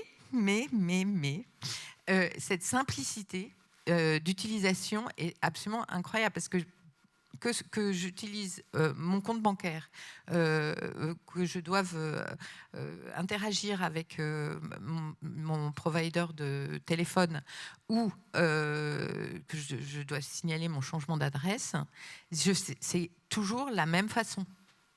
Donc toujours, je vais me loguer, je vais donner... on a un code qui correspond un peu à un code de sécu, en fait, hein, c'est un peu la même chose, et puis avec 2 niveaux de sécurité. Et le premier niveau, c'est pour vous loguer. Donc, vous allez tout de suite être chez vous, en fait. Il y a votre nom qui s'affiche, mais vous êtes sur le service public tout de suite directement, mais en 2 secondes. Et ensuite, si vous avez une déclaration à faire ou quelque chose, on va vous demander votre second code de sécurité. Et le fait de le faire tous les jours, en fait, on voit que ça fonctionne. Et donc, par exemple, il y a la semaine dernière, j'ai eu la chance, parce que j'ai trouvé ça génial, de voter par Internet pour la première fois de ma vie, parce qu'étant résidente européenne en Estonie, j'ai pu voter aux élections municipales. Et je dois vous dire que c'était la même méthode que quand je veux regarder faire un virement sur mon compte en banque.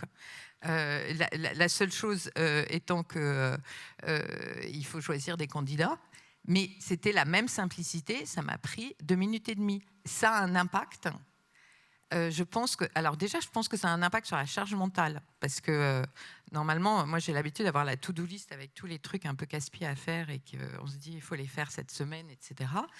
Et l'année dernière, au bout de 2 mois en Estonie, je me dis j'ai rien noté, il va m'arriver des trucs épouvantables. Ils vont me sortir du pays, j'ai dû oublier des trucs pas possibles. En fait, j'avais rien à faire. Donc on gagne un temps libre extraordinaire. Ce temps libre, il faut savoir qu'il est utilisé, donc soit les gens ont des hobbies, soit en fait ils ont ce qu'ils appellent un side project, donc c'est un projet annexe, qui peut être une start-up, qui va créer de la valeur dans le pays. Donc il y a un impact en fait derrière tout ça, ce temps gagné, et qui est énorme. Et je pense que les gens prennent sûrement beaucoup moins d'anxiolytiques et de choses comme ça. Ils sont en bien meilleure santé, donc ça coûte moins cher à l'État. Et il y a une chose qui est aussi importante, que j'ai oublié de dire tout à l'heure, c'est que là-bas, l'État n'a pas le droit de vous demander 2 fois dans votre vie la même information. Donc ça, imaginez combien de fois vous avez rempli des formulaires où on vous a demandé votre adresse, votre date de naissance, etc. Donc là, non. Alors, 2 dernières questions rapides avant de passer la parole au public, que ce soit en présence ou sur YouTube pour des questions. 2 questions rapides sur l'intelligence artificielle. Les techniques d'apprentissage que tu évoquais, Mick, tout à l'heure, avec la technique la plus avancée aujourd'hui qui est le deep learning. Par essence, c'est de l'auto-apprentissage. Donc ça devient une boîte noire. Est-ce qu'on a un moyen de savoir comment l'intelligence a raisonné, comment elle a pu identifier des biais, et là, par rapport à ce qui est notre influence culturelle, notre éthique, donc un biais peut exister dans un pays et puis pas dans un autre.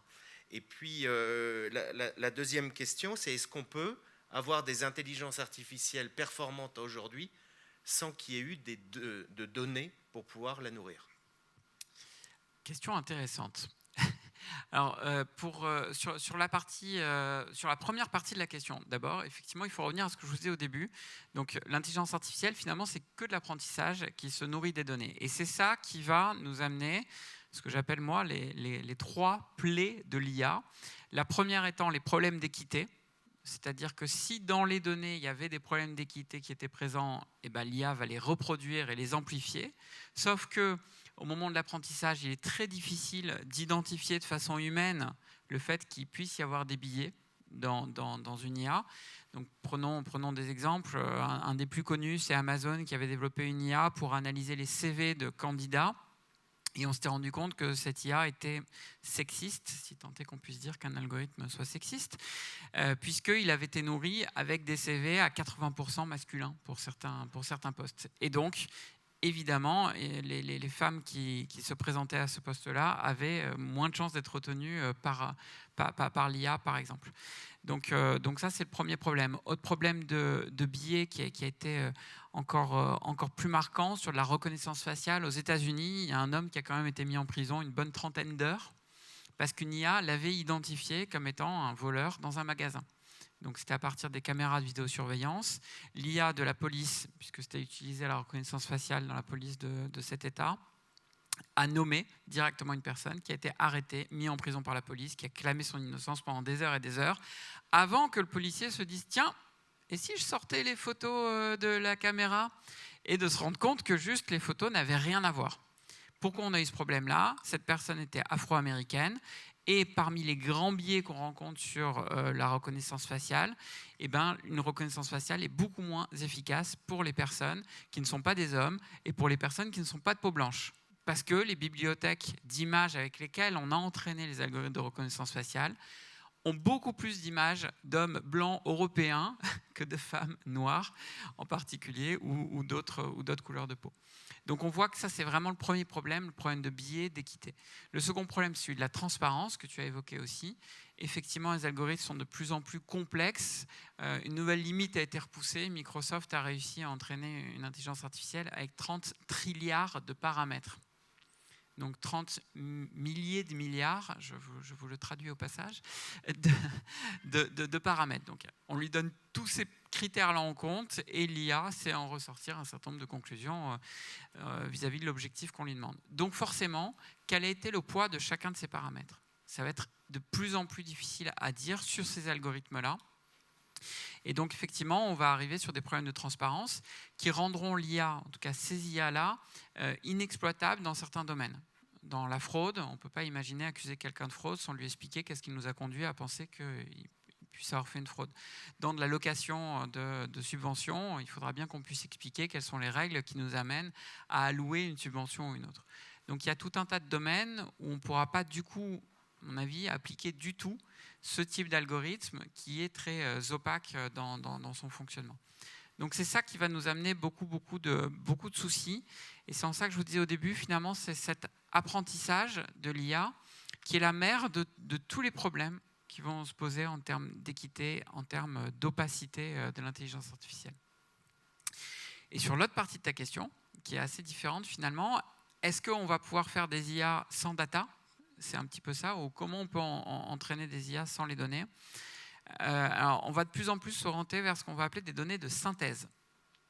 C'est-à-dire que certains commencent à dire que du fait des réglementations, du fait de la méfiance qu'on va tous commencer à avoir quant à l'usage de nos données, on acceptera de moins en moins et on pourra de moins en moins exploiter les données personnelles. Certains même pensent, je lisais une étude de Gartner en l'occurrence hier, qui disent que dans les années qui vont venir, on va avoir jusqu'à 20% de personnes qui vont manipuler volontairement les algorithmes. C'est-à-dire avoir des comportements qui ne sont pas les comportements qu'ils auraient eus pour, quelque part, saboter les algorithmes qui continuent d'apprendre en continu. Donc, peu à peu, on va de moins en moins pouvoir, peut-être, se référer aux données personnelles. Et donc, on va avoir des chercheurs ou des entreprises qui vont créer de toutes pièces des données pour simuler certains comportements et certains scénarios. C'est déjà ce qui a été fait par une entreprise qui s'appelle DeepMind, qui fait partie de Google, sur le championnat du monde de Go. Vous avez dû certainement, c'était une des grandes étapes des progrès de l'IA, dans laquelle c'est une IA qui est venue battre à plat de couture, en plus, le champion incontesté jusque-là du jeu de Go. Et comment a été entraînée cette IA ? On lui a fait jouer contre elle-même des millions de parties. L'IA a donc créé elle-même toutes les parties, toutes les possibilités. Elle n'avait aucune data au départ. La seule chose qu'on a donnée à l'IA pour l'entraîner sont les règles du jeu. À partir de ça, elle a joué contre elle-même pendant des millions de parties, ce qui a créé tout un tas de scénarios, et c'est ça qui lui a permis ensuite de gagner. Et donc, elle n'a pas été, c'est une des premières IA, en tout cas sur un cas aussi notable, qui n'a pas été entraînée avec des données historiques, avec des données existantes. On était bien sur des données de synthèse. Donc ça, on en est au balbutiement de ces réflexions-là, mais on pourrait tout à fait aller vers ça, vers un usage de plus en plus fort de données qui sont créées, de données de synthèse pour simuler différents comportements. Merci. Redouane, je te passe la parole. As-tu des questions pour nos invités ? Oui, bonjour. Donc, merci pour ces échanges qui ont été extrêmement intéressants. Donc, avant de passer aux questions qui sont venues effectivement de l'extérieur, peut-être te donner la priorité éventuellement à la salle. Et donc, voilà, je vois qu'il y a des mains qui se lèvent. Deux même, donc bon, très bien. Donc, on va commencer déjà par les questions au niveau de la salle. Donc, il y en a deux pour le moment. Donc, le monsieur au fond, je crois que c'est le premier qui a levé la main, voilà. Et puis, je ne l'oublie pas, le deuxième qui a levé sa main. Donc, deux questions au niveau de la salle. Et j'ai 2 ou 3 questions qui viennent de l'extérieur. Merci. Oui, vous avez la parole. Merci beaucoup. J'ai effectivement 3 petites questions à vous poser par rapport à tout ça. La première, c'est le Darknet. Quelle importance aujourd'hui il représente au niveau économique? Qui l'observe? Qui le contrôle? La deuxième, c'est les faux profils. Ils se multiplient à foison sur Facebook et d'autres réseaux sociaux.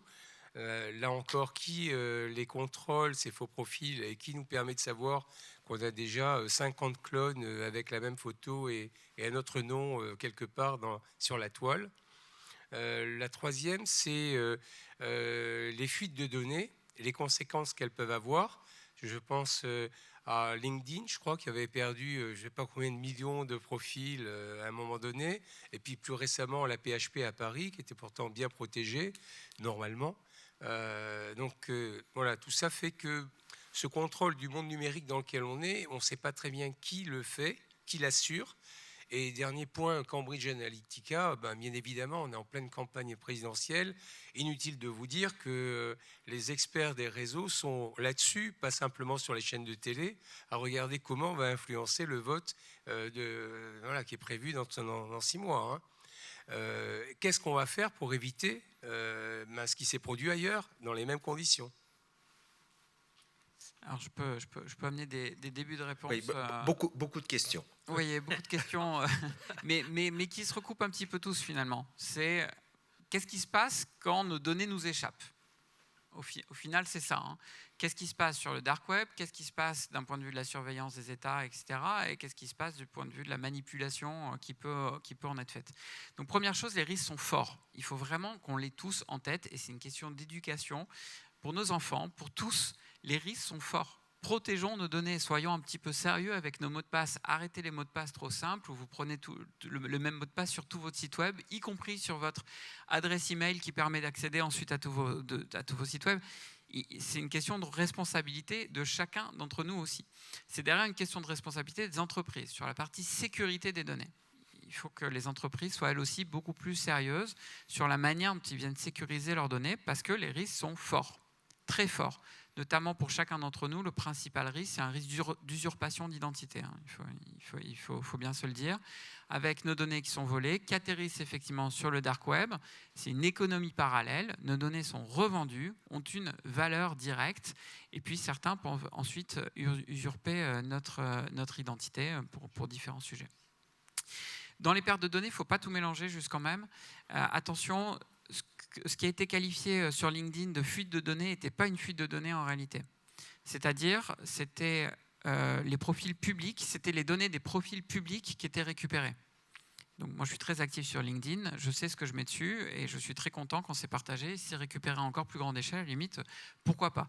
C'était des robots en fait qui venaient, ce qu'on appelle scraper, donc visiter toutes les pages web des profils pour récupérer automatiquement des données.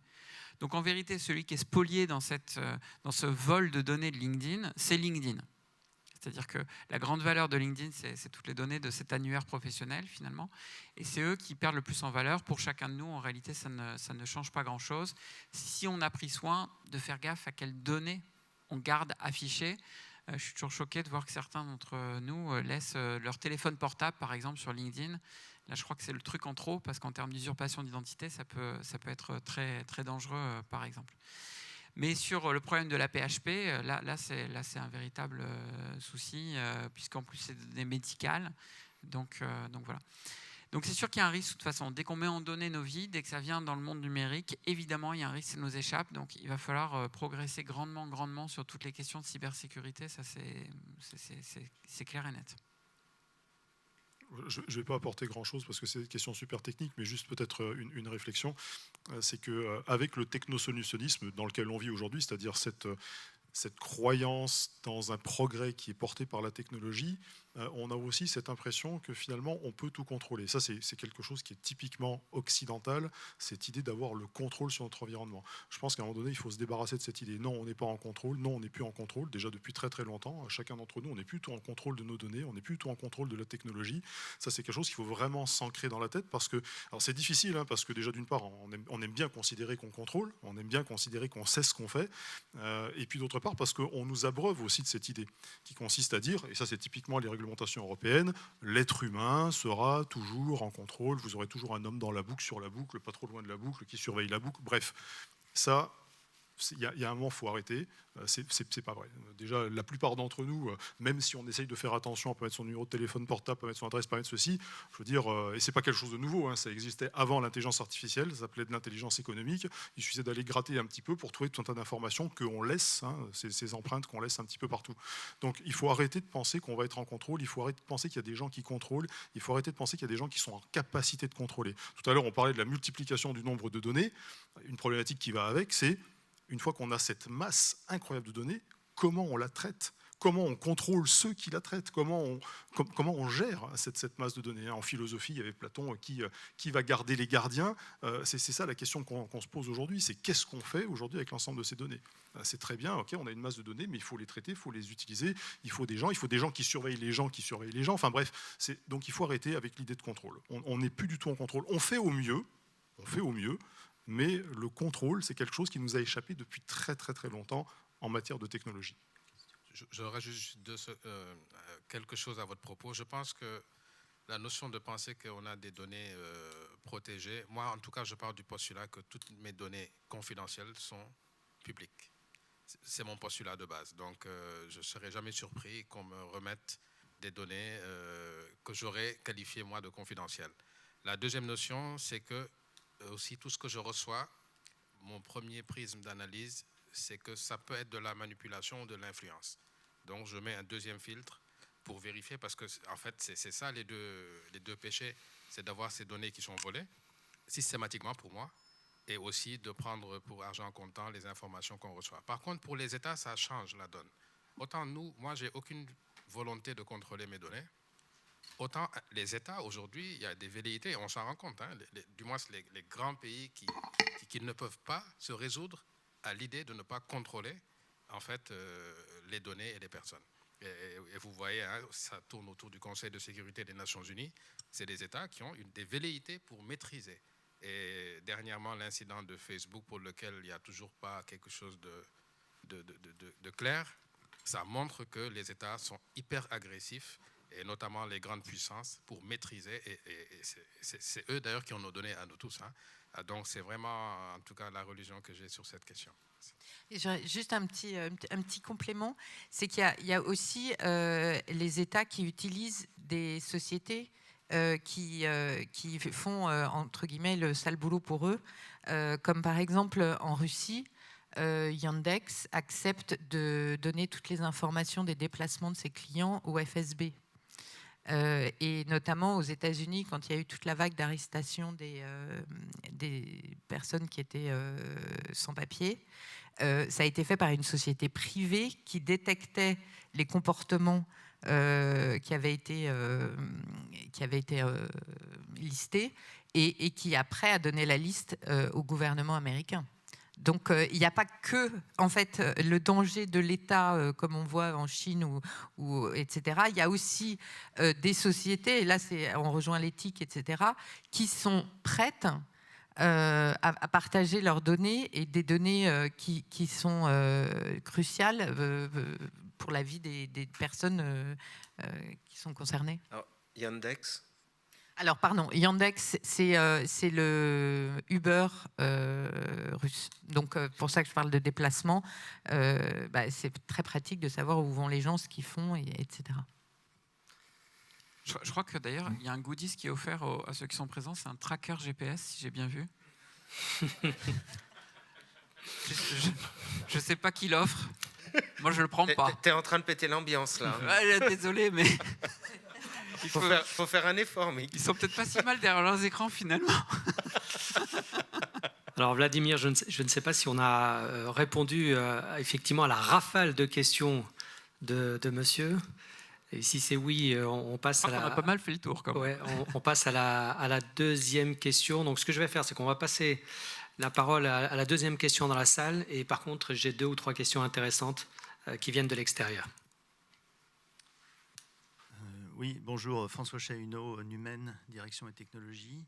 Donc, je vais rebondir sur la dernière partie du débat qui a été lancé par M. Taranov. Et j'ai bien aimé, M. Lévy, vos différentes réponses. Vous avez dénoncé un certain nombre de choses. Vous avez parlé de fantasmes. Vous avez mis au clair un certain nombre de confusions qui existaient dans la tête des gens à propos de l'IA. Mais néanmoins, vous n'hésitez pas à abonder dans la confusion terminologique ambiante qui est d'équivalencer l'intelligence artificielle avec un grand I et le machine learning statistique, donc ce qu'on appelle la data science, qui est, si on veut être un peu provocateur, de la singerie statistique très sophistiquée, avec la valeur prédictive qu'on a toujours connue depuis la régression linéaire, en fait, jusqu'à ce qu'on fait aujourd'hui, avec des réseaux de neurones profonds, mais on n'a pas changé l'essence de ce que ça fait. Donc moi, ça m'ennuie, cette confusion, et pourtant elle est dénoncée régulièrement par des gens qui savent plutôt de quoi ils parlent.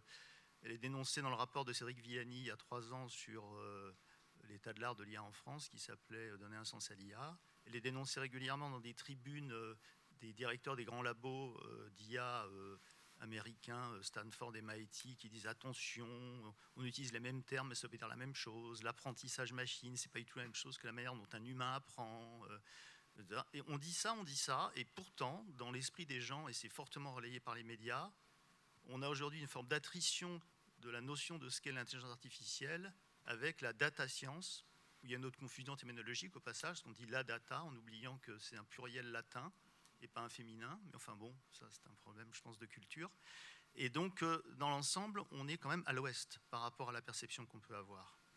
Et quand on pratique de manière opérationnelle de l'intelligence artificielle dans une entreprise, bien sûr, on fait du machine learning statistique, parce que souvent ça marche, et apprendre beaucoup de choses, comme on le sait, ça rend sachant, et le fait d'être sachant permet d'être efficace. Ça ne rend pas pour autant intelligent, c'est des choses un peu différentes. Donc oui, on peut faire des choses avec, mais loin s'en faut, ce n'est pas la seule voie qui mène à l'intelligence artificielle. Alors vous avez donné un exemple intéressant à la fin, par rapport à une question qui était très particulière, qui était... Vous avez bien dit que le gros problème, c'est que le RGPD, ça va tuer le machine learning statistique, par définition. Si on ne peut plus garder les données, on ne va plus pouvoir apprendre.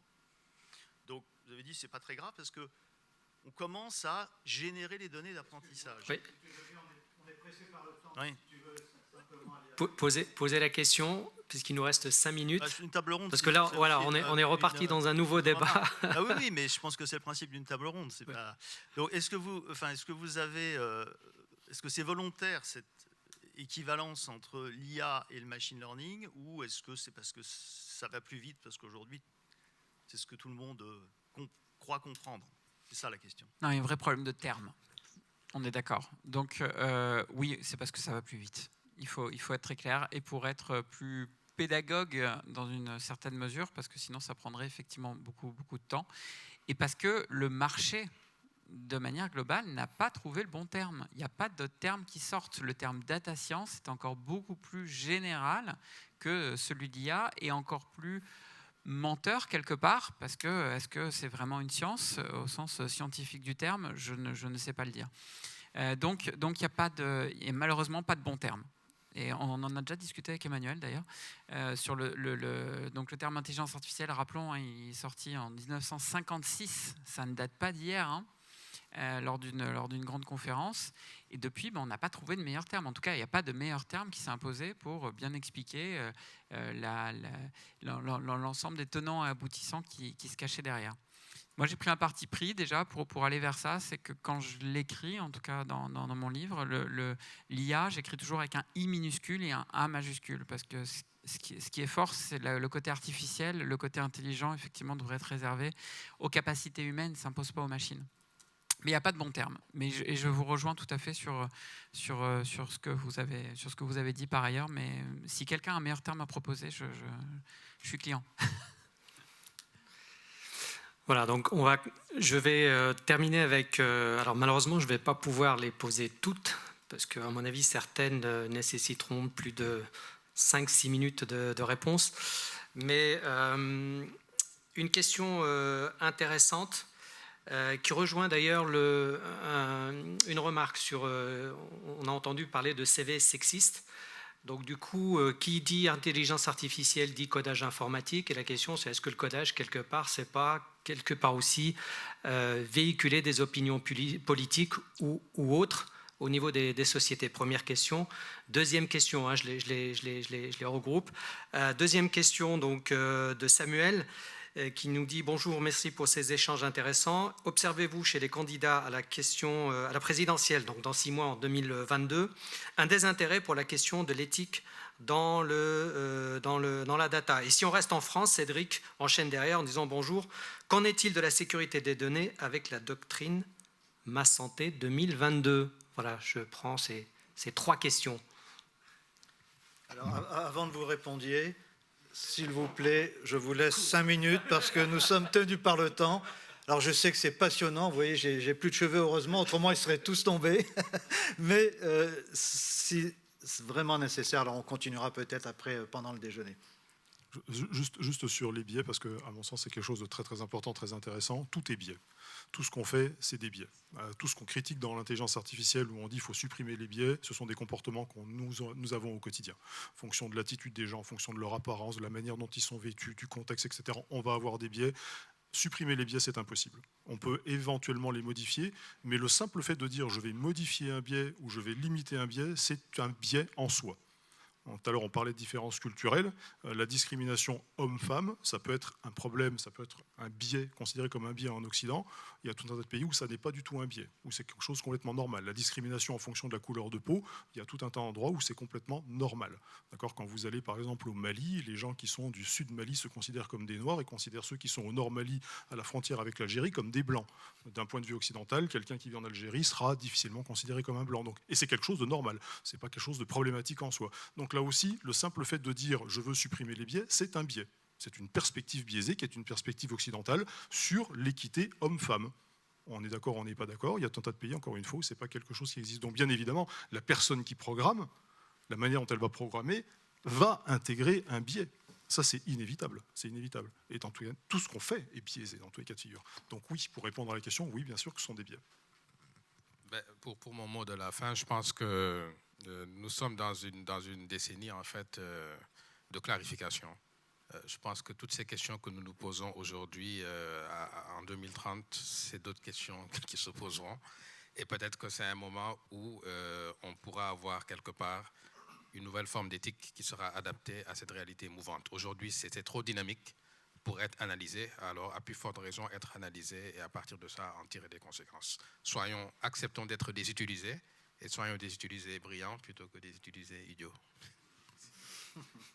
Sur la question des élections, j'adorerais qu'il y ait un débat éthique de l'IA autour de la présidentielle, mais il faudrait déjà qu'il y ait un débat autour de l'IA pour qu'on puisse discuter sur l'éthique de l'IA. On est complètement à la ramasse, il faut se le dire. Et je pense qu'il y a un renoncement politique autour du sujet technologique de manière générale, qui est actuellement beaucoup décrié dans les sphères technologiques. Vous avez peut-être entendu parler de la doctrine dite du cloud de confiance de l'État, qui va permettre en fait à des services de l'État d'utiliser les services cloud de Microsoft, de Google ou d'Amazon, qui sont des grands leaders mondiaux évidemment de ces domaines-là, au détriment de solutions qui essayent d'émerger, qui sont européennes. Donc il y a quand même un gros renoncement de la compétitivité technologique, de la souveraineté technologique, qui pourrait induire un renoncement de la souveraineté des données européenne vis-à-vis des acteurs américains et qui conduira en plus à des problèmes d'éthique qu'on va du coup de moins en moins pouvoir maîtriser. Donc on est très loin de la question qui a été posée autour de est-ce qu'il y aura un débat sur l'éthique de l'IA. On en est vraiment loin, franchement. C'est bien dommage d'ailleurs. Alors, en complément sur la présidentielle, moi je me souviens d'un livre qui est sorti en 2015 qui s'appelait « La déconnexion des élites par Laure Bellow ». Et qui montrait à quel point les responsables politiques, etc., avaient une méconnaissance du sujet. Et malheureusement, ça n'a pas progressé. Et il y a vraiment un vrai souci de toute cette population qui est censée prendre des décisions sur des sujets dont ils ne connaissent rien. Et ce prisme où on pense que la technologie est une solution, alors qu'il ne faut pas oublier que la technologie, c'est un outil et que c'est comme un marteau. Si vous avez même une forêt de marteaux ou les plus beaux marteaux, si vous ne savez pas quoi en faire, soit vous pouvez tuer quelqu'un avec votre marteau, soit vous pouvez construire une maison. Mais il faut avoir un plan. Et ce n'est pas une forêt de marteaux qui va vous apporter une maison. Donc je pense que ça, c'est aussi... et c'est très dommage qu'on ait des candidats qui soient aussi peu acculturés sur tous ces sujets qui sont les sujets de notre siècle. Eh bien, écoutez, je ne sais pas, Vladimir, si tu as un mot de la fin à dire. Non. Non, je laisse à nos experts et je les remercie pour la qualité de l'échange et la richesse des propos qui ont été tenus. cet après-midi, nous aurons 2 tables rondes avec aussi beaucoup de sujets assez brûlants à évoquer. Oui. Merci en tout cas à vous 4. En tout cas, waouh, Merci. vraiment, nous avons bien commencé ce matin. Merci Violaine, merci Emmanuel, Ibrahima et Mick.